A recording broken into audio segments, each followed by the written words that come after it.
So today we're learning about parallelograms. A parallelogram is a special type of quadrilateral, meaning it has four sides. So a parallelogram has four sides.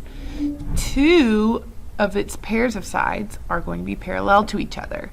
So one pair of opposite sides are parallel to each other, and then the second pair of opposite sides are parallel to each other.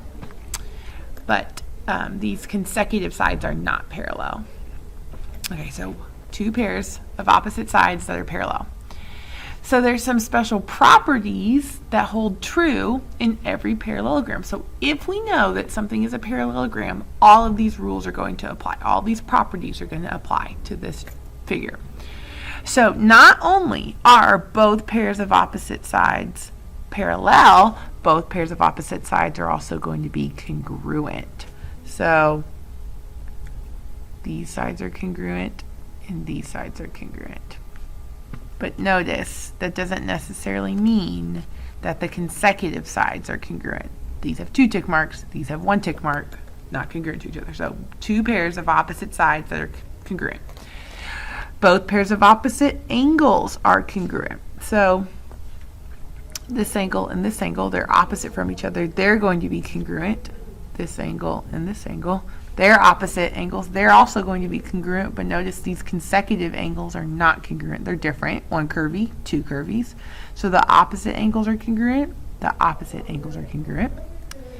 The diagonals bisect each other, which means that they cut each other in half. So a diagonal connects corner to corner. So here are my diagonals. And what's happening is they're cutting each other in half. So this point where they intersect is going to be the midpoint of both of those diagonals. So those diagonals are chopping each other in half. So half, half. That blue point is the midpoint of the first diagonal, and then this diagonal is also getting chopped in half. So this half is congruent to this half. So notice, the blue point is the midpoint of both of the diagonals, but that doesn't necessarily mean that these two halves are going to be congruent. So this diagonal and this diagonal are not going to be the same. So not going to be the same length. So the length of this pink diagonal and the length of the blue diagonal are not congruent. And so that means their halves are also not going to be congruent. But the diagonals are chopping each other in half. And then finally, consecutive angles are supplementary. So if you remember, we know these are parallel. These opposite sides are parallel.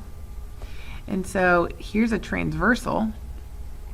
These two angles are same side interior. They're same side interior, so they are supplementary. They were going to add up to 180.